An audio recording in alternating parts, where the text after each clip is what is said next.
ہمارے چینل میں خوش آمدید۔ تو چلیے شروع کرتے ہیں آج کی کہانی۔ میرا نام اسد افغانی ہے۔ میرے باپ دادا افغانستان میں ہونے والی خانہ جنگی کی وجہ سے پاکستان آ گئے تھے۔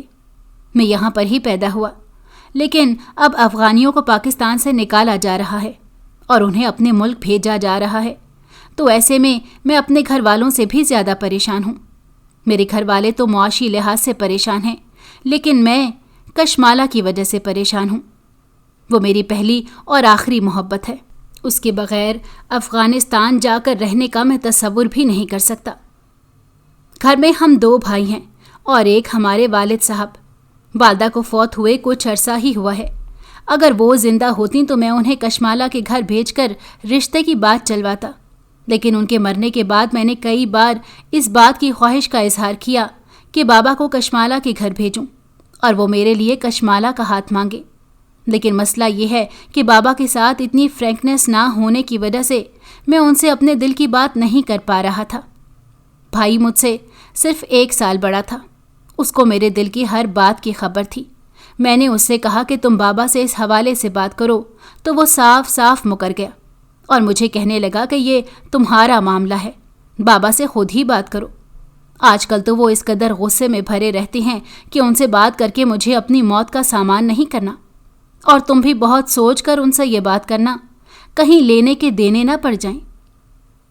اور پھر یہ بات کر کے وہ شرارت سے مسکراتا تو میرا دل کرتا کہ میں اس کا سر توڑ دوں۔ ایسے وقت میں مجھے اکثر اپنی ماں کی بہت زیادہ یاد ستاتی۔ واقعی ماں ایک ایسی ہستی ہے کہ جس سے ہم اپنے دل کی بات کسی وقت بھی کر سکتے ہیں۔ ہمیں یہ نہیں دیکھنا پڑتا کہ اب ان کا موڈ کیسا ہے، نہ ہی کسی بات سے جھجک آتی ہے اور نہ ہی اس بات کا خوف ہوتا ہے کہ وہ برا مان جائیں گی۔ لیکن بابا سے بات کرتے ہوئے مجھے ان تمام کیفیات کو سامنے رکھ کر سوچنا پڑتا ہے۔ ویسے بھی بابا آج کل افغانستان ہجرت کی وجہ سے بے حد پریشان ہو گئے تھے۔ یہاں ہمارا کاروبار بہت اچھے سے جم گیا تھا اور اب ہم پہلے سے بہتر کمانے لگے تھے کہ ہمیں یہاں سے نکالنے کے آرڈر آ چکے تھے۔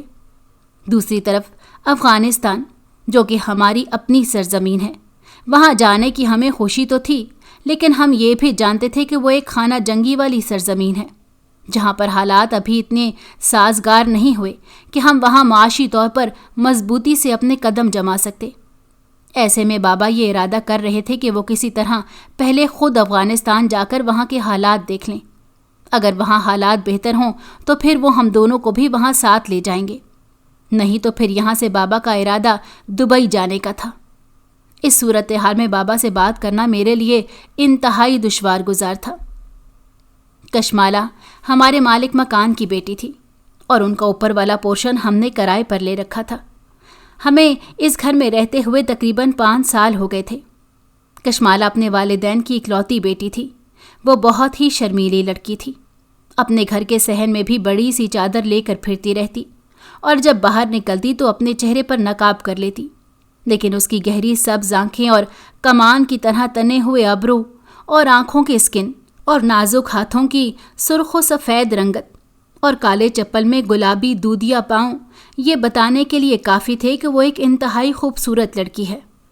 یہاں پر رہتے ہوئے اتفاقیہ نظر اس پر جب بھی پڑی تو میں نے فوراً اپنی نظر جھکا لی۔ ویسے بھی مجھے لڑکیوں کو گھور گھور کر دیکھنے کی عادت نہیں تھی، لیکن یہ اتفاقی نظر بھی جیسے دل و دماغ پر جم جاتی اور میں پھر استغفار ہی پڑھتا رہ جاتا، کیونکہ ہم ان کے گھر میں رہتے تھے اور ان کی عزت اپنی عزت سمجھتے تھے۔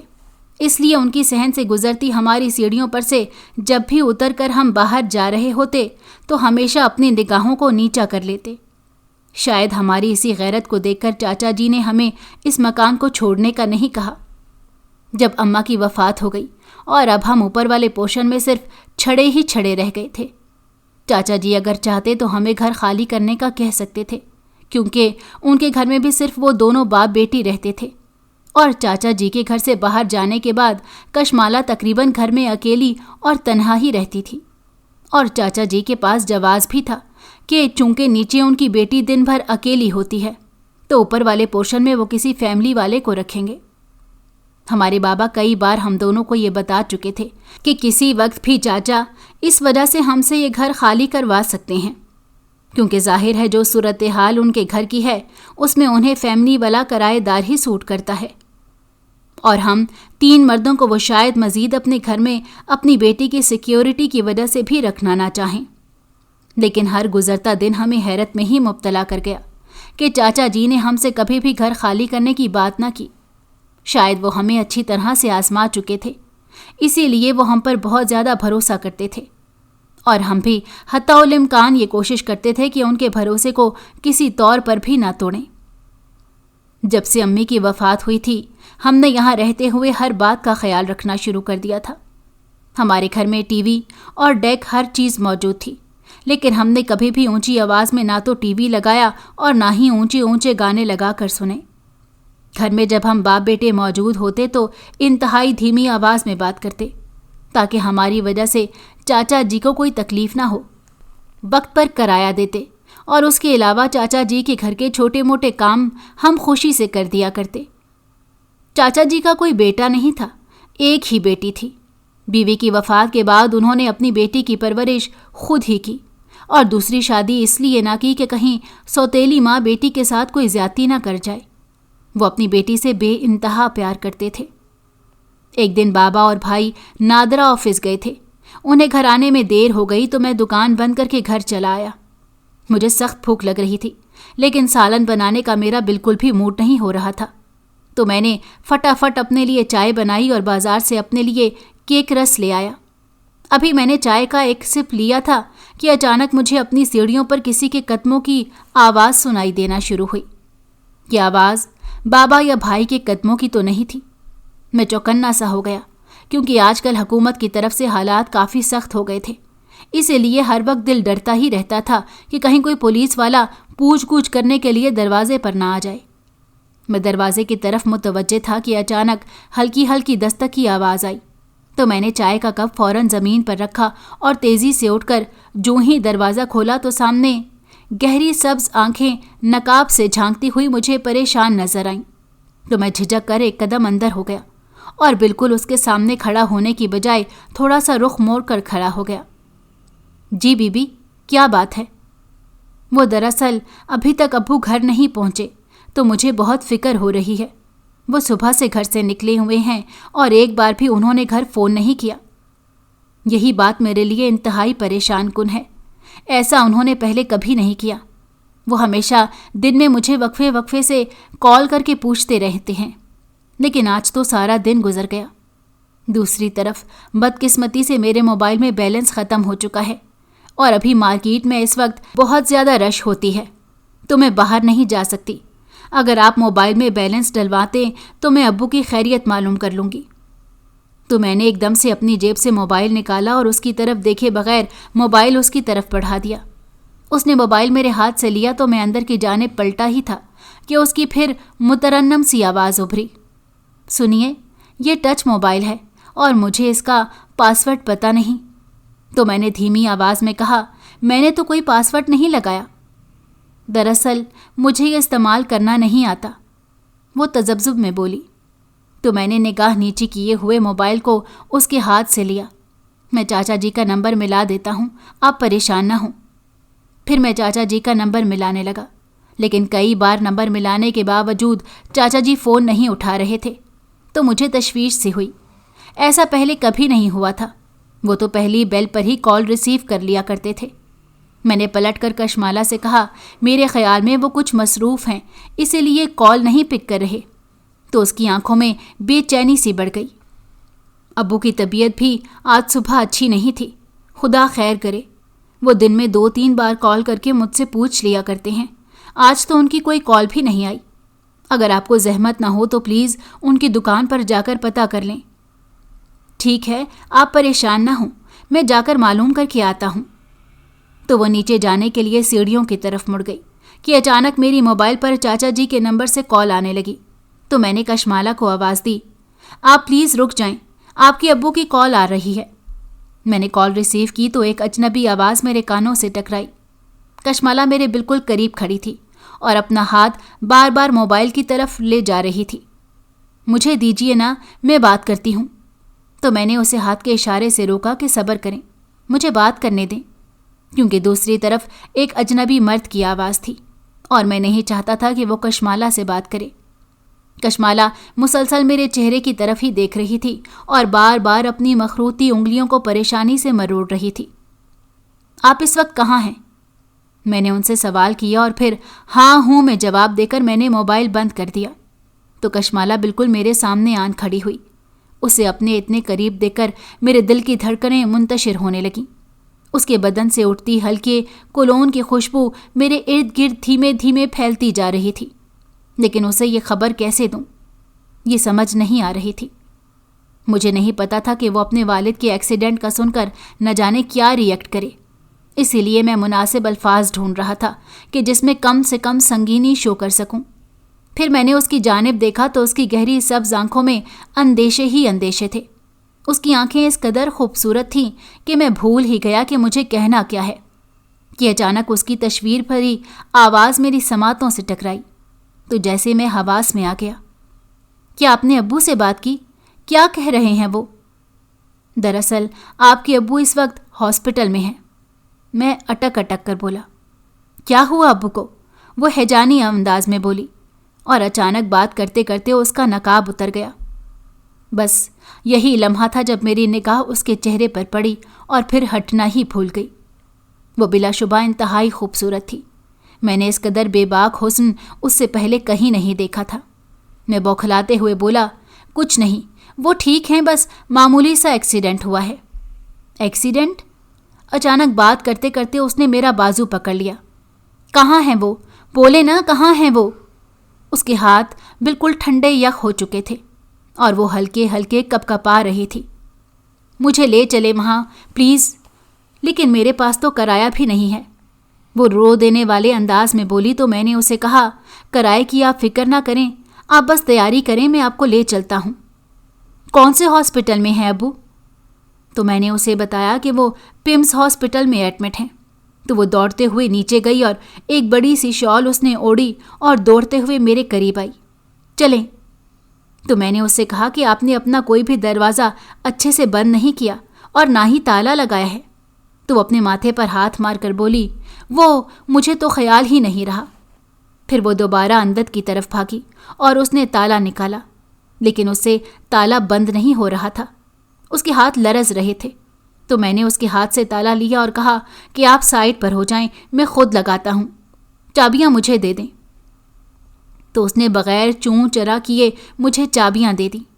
تو میں نے اچھے سے دروازے بند کر کے گیٹ کو تالا لگا دیا اور اسے لے کر پمس ہاسپٹل جانے کے لیے چنچی روکی۔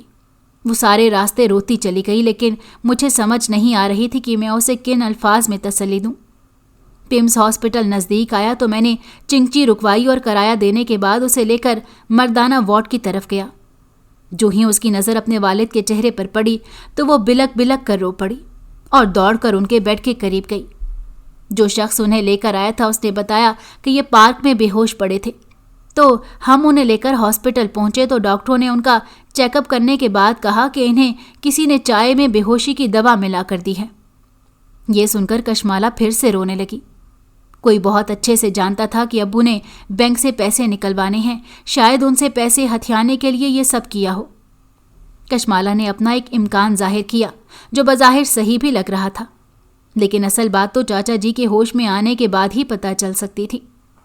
ڈاکٹروں کے مطابق انہیں کل صبح تک ہوش آ جائے گا اور پریشانی والی کوئی خاص بات نہیں ہے۔ تو میں نے اطمینان کا سانس لیا کہ چلو کشمالہ کی کچھ پریشانی تو ختم ہوئی۔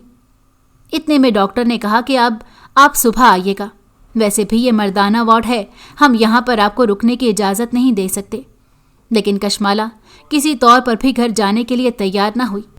اس نے کہا کہ میں اس ہاسپٹل سے باہر بیٹھ جاؤں گی، لیکن گھر نہیں جاؤں گی۔ تو ڈاکٹر شدید غصے میں بولا کہ بی بی، آپ کو اتنی سی بات سمجھ نہیں آتی کہ یہ مردانہ وارڈ ہے، آپ باہر بیٹھیں گی تو بھی یہ مناسب بات نہیں ہوگی، بہتر ہے گھر جائیں، ویسے بھی یہ پرسکون طریقے سے سو رہے ہیں اور خطرے والی بھی کوئی بات نہیں ہے، اب صبح آ کر آرام سے ان سے مل لیجیے گا۔ لیکن کشمالہ کسی طور نہیں مان رہی تھی کہ مجھے مداخلت کرنی پڑی۔ کشمالہ، بہتر ہے کہ آپ اس وقت گھر چلی جائیں، میں اپنے ابو کو اکیلا چھوڑ کر کیسے جا سکتی ہوں؟